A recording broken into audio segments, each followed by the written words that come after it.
ドジャースの開幕カードで新守護神エドウィン・ディアス投手の登場曲ナルコの生演奏を披露したトランペッタータチアナ・テイトさんがドジャース専門メディアドジャースネーションに出演。番組内でタチアナさんはあの登場演出を担当することになった経緯を語るとともに、当日までの準備や心境などファンが気になる舞台裏が次々と明らかになりました。さらにはあの出演で自身に大きな変化があったと語り、次回出演についても意欲を見せました。その模様を日本語字幕付きでご紹介しますので、ぜひ最後までご覧ください。And today we've got a special guest, trumpeter. The great Tatiana Tate joins us, rocking the Edwin Diaz number 3 jersey. Tatiana, congratulations on rocking it on that Timmy Trumpet Narco entrance. Thank you so much for having me, man. This is literally the best way to start my day. Absolutely. And I just want to start with just your background. How many years have you been playing trumpet? Well, funny enough, trumpet is not my first instrument. I've been playing music since kindergarten. Trumpeter, I'm a drummer, composer. I do practically anything and everything involving it. That's incredible stuff. And just kind of going back to this whole process, when did the Dodgers reach out to you, and how long ago did this process start where you were going to be tasked with the most anticipated entrance for any Dodgers closer in this franchise's history? Just kind of how did it all come about? Well, honestly, this was a new experience for myself and for the Dodgers team. They contacted me. I think the span of communication went over a month. So it was a really quick turnover for a gig of this magnitude. So. And as far as the preparation that went into it, I mean, was there communication with you and the Dodgers, or did you communicate kind of with the system and the games operation? I mean, just kind of went into like the prep for the moment. They communicated with me directly. They reached out to me. Everybody in LA knows me as like the trumpet girl that does literally everything. So they contacted me, I graciously accepted, and basically the prep, there wasn't much prep into it for me. We had sound check, I learned the song. I've actually played the song at a couple of weddings before. You wouldn't believe how many people request for me to play that at their wedding. Very interesting. And so I had a sound check one before, and then the night of the show, I was on standby. I was actually there on opening day, but obviously he didn't pitch opening day. So it was a lot of anticipation, and it was really cool. And in that moment, you go on the stage, you do your best, and that's what happens. Yeah, just walk us through that moment. What do you remember from it? I mean, as a kind of a different experience for a musician, you used to being on stages, and I've seen some of your tweets about working 8 hours and things like that in the symphony and things like that. But how unique of an experience was this? And just what do you remember exactly about where you were and how it all went down? You know what? I feel like the initial moment, I was chill. And in the moment I took my first step up from the bullpen, I heard the eruption of the crowd. And that's when everything started to really set in. Like, I'm really about to play at Dodger Stadium. And for those who, are researching me, I played there last year for Jackie Robinson Day outside. So now I went from outside the club to inside the club. So now it's a very surreal experience for me. And I could hear the crowd screaming through my ear, screaming. Now, I've done shows with like Macklemore and other folks when there's like tens of thousands of people. But the eruption from Dodger Stadium, it felt so different. It felt intimate. It felt like home, and it felt like really good. And it really uplifted my spirit. And yeah, just kind of looking into your career, you've done a lot of exciting things. You've been everywhere. You've done everything, it feels like. But where does this experience rank for you as far as unique opportunities and just kind of what it meant for you to have that trumpet in your hand, playing that song in that moment? Well, you know what? This will always be something that will be not only etched like within my life, but etched in my career because I'm playing for family. I was born and raised here on the West Coast, and I've had so many mentors and people pour into me, and I've like built my career, and I've worked hard to get to moments like this. So I'm happy to play for my Dodger family. I mean, so many of the fans have expressed so much love to me. So many of my students and colleagues are proud because this is not just a win for me. This is a win for every Black woman. This is a win for every woman in music. This is a win for every musician who was told that they couldn't make a career doing what they love. Yeah, absolutely. It was incredible. Who hooked you up with the jersey, by the way? The number 3 Edwin Diaz. It looks like it's got an authentic jersey. Oh yeah, the Dodgers team gave this to me. I was super duper hyped. It was funny because I had no idea what to wear. I was like, oh dang, do I wear this? Do I wear something blue sparkly? I don't know what to wear, but this was perfect. Literally, the best thing to perform in is something like a jersey. So, did you get a chance to meet any of the players? I haven't gotten a chance to meet any of the players, but I know I will be very, very soon. I've appreciated all the love that they have been sharing through social media about my performance. It's been great. Yeah, and Dave Roberts said after the game, after the first one, that he would love to see you there every night. What did it mean to you to hear that Dave Roberts, the World Series winning manager, wants you there every night getting out Timmy Trumpet? Look, I think that is amazing, and I'm going to put that on my resume. Every quote from the higher ups is going on my resume, and it's honestly a blessing to not only just be able to do that, but as a trumpeter, you know, Timmy Trumpet is amazing. People are like, did you know him before? And I'm like, here's the thing. Not only I'm a player, but I also write my music and produce. I have been studying Timmy and what he does, because how he's built his career, that's eventually what I want to do. You know, he has millions of followers, millions of fans, built these elaborate shows playing trumpet. Now, if you think about it, how many trumpeters do you know that are doing it at that high level?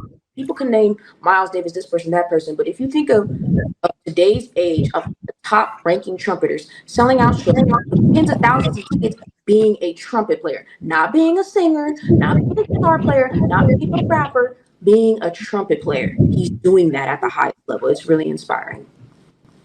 Yeah, and for yourself, someone that aspires to do things like that, has this already opened up some unique opportunities for you? Like, how much has your life changed already? Whether it's a person reaching out that surprised you, just kind of the social media kind of explosion from it, just kind of how's your life changed already with this experience? Honestly, it's been amazing. You know, I already had a pretty sizable platform before based on, like, I love doing the covers on social media, but I literally made my website go live a couple of days ago. So it went from 0 visits to now thousands of people are checking out my website. They get to know a lot about me and what I do. They're not really wanting to book me, but to book my band, my home section, inquire about, like, you know, what I can offer. A few nonprofits reached out to me asking me, like, you know, what I can do within, like, the educational field. That's also a big passion of mine, is education. So it's just like everything has changed. And I want to give a really special shout out to Holly Robinson Pete, because she really rallied for me on the internet streets. And as someone who, like, she's never met me a day in her life, to do that and to have so many other celebrities and people reach out to me and show so much love is absolutely incredible.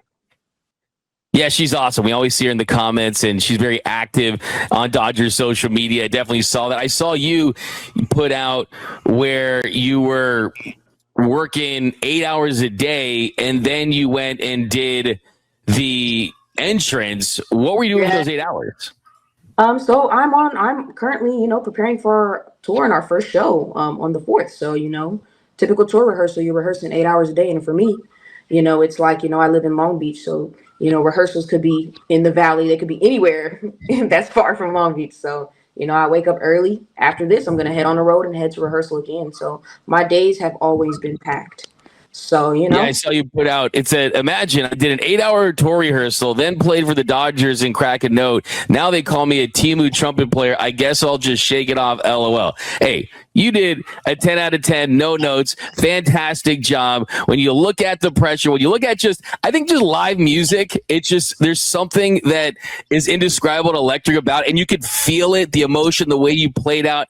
It was an incredible job, but just kind of going out and putting that out there, kind of what was your response to just everyone just talking about it like they were good and all the props you got? You know what? It was honestly amazing. Everybody knows that I'm a very wide open person. I think it was kind of funny. Like, imagine I get up, I came from rehearsal to a Dodgers game, and now everybody not only knows who I am, but they're watching every move I make. It's kind of crazy. It honestly makes me laugh at the end of the day. Like, this is just, it's very surreal, because I still don't believe that my life is what it is right now. And it's funny because some of my trumpet friends, we laugh about it because we think about all the times we ever, you know, cracked a note, missed a note. It's kind of funny because it's the nature of the instrument. But also, pressure makes diamonds, and you can also take the time to be your best every second of every day. So I love a good challenge at the end of the day. Yeah, and no, I'll say it for you. I mean, it was great. It was absolutely fantastic. What are the unique challenges, though, to playing that song like that, kind of syncing it up with the entrance? It's got to be a lot more difficult than it looks. Yeah, you know, it's an interesting setting when you're doing live music. And it's typically, you know, you could be either playing with a band or playing by yourself. But clearly, entrance has to be on a click track, so I have to have in here. So it's not only my ability to play, but my ability to hear that track and my ability to make sure, you know, all the circumstances around me are working for my good, so I can put on my best performance. So it's a lot of preparation and a lot of prep work. So. Yeah, and hey, would you want to come back? Have the Dodgers reached out yet? I mean, just kind of what's the future look like as far as being back at Dodger Stadium and playing Edwin Diaz back onto the field? You know what? I'm not allowed to say right now whether or not I will or won't come back, but I will say that I would love to in any capacity, you know, participate for the Dodgers. So. Yeah, and so it sounds like if they did invite you back, you would gladly come back, because I saw you were vibing with the fans after the game. I mean, everyone's talking about it, and Edwin Diaz said that he was surprised and really liked it. I mean, sounds like you'd want to come back.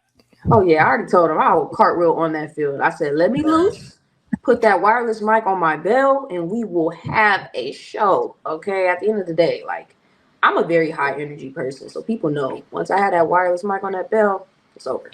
Did you grow up a Dodgers fan? But yeah, I've always been a Dodger fan my entire life. Shout out to my Pastor Keith.